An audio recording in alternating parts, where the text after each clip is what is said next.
Ready to move in premium triplex villas at Bachupally APR projects. AP CM Jaganmohan రెడ్డిపై రాయితో దాడి జరిగిన ఘటన దేశవ్యాప్తంగా సంచలనంగా మారింది. శనివారం రాత్రి విజయవాడలో మేమంతా సిద్ధం బస్సు యాత్రలో ఉన్న సీఎం జగన్ పై ఓ అగంతకుడు రాయితో దాడి చేశాడు.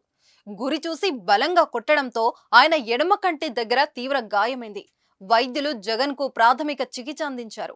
విజయవాడ సింగర్ నగర్ డాబా కోట్ల సెంటర్లో ఈ ఘటన చోటు చేసుకుంది. క్యాట్ బాల్ లో రాయి పెట్టి కొట్టినట్టు పోలీసులు అనుమానిస్తున్నారు. ఘటనా స్థలంలో సీసీ ఫుటేజ్ ను పోలీసులు పరిశీలిస్తున్నారు.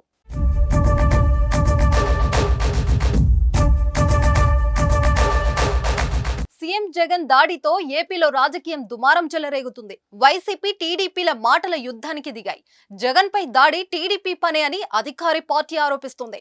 వైసీపీకి వస్తున్న ప్రజాభిమానాన్ని ఓర్వలేకే టీడీపీ వర్గాలే దాడికి తెగబడ్డాయని వైసీపీ నేతలు ఆరోపిస్తున్నారు. టీడీపీ మాత్రం ఇది మరొక డ్రామా అంటూ తిప్పికొడుతుంది. గత ఎన్నికలో కోడికత్తి డ్రామా ఆడిన జగన్ ఇప్పుడు రాయితో తానే దాడి చేయించుకున్నారని టీడీపీ విమర్శిస్తుంది. సీఎం జగన్ పై దాడి పట్ల టీడీపీ జాతీయ ప్రధాన కార్యదర్శి నారా లోకేష్ వ్యంగ్యాస్త్రాలు సంధించారు. రాయి ఎక్కడి నుంచి వచ్చావు, ఇంకెక్కడి నుంచి వస్తా, తాడేపల్లి ప్యాలెస్ నుంచే వచ్చా అంటూ సెటర్ వేశారు. కొత్తగా ఏదైనా ట్రై చేయి జగన్ అంటూ ఆయన పంచులు విసరడం హాట్ టాపిక్ గా మారింది. ఈ ఘటనపై టీడీపీ అధినేత చంద్రబాబు స్పందిస్తూ జగన్ పై దాడిని తీవ్రంగా ఖండిస్తున్నా, ఈ ఘటనపై నిష్పక్షపాతంగా విచారణ జరిపి బాధ్యులపై ఈసీ కఠిన చర్యలు తీసుకోవాలని కోరారు.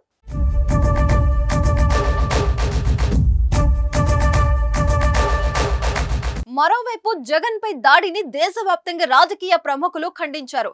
AP CM YS Jaganmohan Reddy త్వరగా కోలుకోవాలని, మంచిగా ఆరోగ్యంగా ఉండాలని ప్రార్థిస్తున్నానంటూ ప్రధాని నరేంద్ర మోదీ ట్వీట్ చేశారు. ఈ ఘటనపై సీఎం జగన్ సోదరి ఏపీ కాంగ్రెస్ అధ్యక్షురాలు వైఎస్ షర్మిలారెడ్డి స్పందించారు.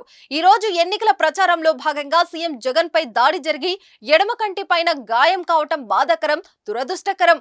ఇది ప్రమాదవశాత్తు అయిందని అనుకుంటున్నాం. అలా కాకుండా ఇది ఎవరైనా కావాలని చేసి ఉంటే ప్రతి ఒక్కరూ ఖచ్చితంగా ఖండించాల్సిందే. ప్రజాస్వామ్యంలో హింసకు తావులేదు. హింసను ప్రతి ప్రజాస్వామికవాది ఖండించాల్సిందే.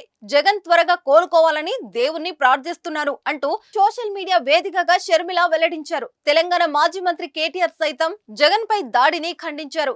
ప్రజాస్వామ్యంలో హింసకు స్థానం లేదని, దాడికి పాల్పడిన వారిపై భారత ఎన్నికల సంఘం కఠినమైన చర్యలు తీసుకుంటుందని ఆశిస్తున్నానని కేటీఆర్ వ్యాఖ్యానించారు.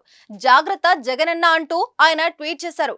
రాజకీయ విభేదాలు హింసకు దారి తీయకూడదని తమిళనాడు సీఎం స్టాలిన్ హితవు పలికారు.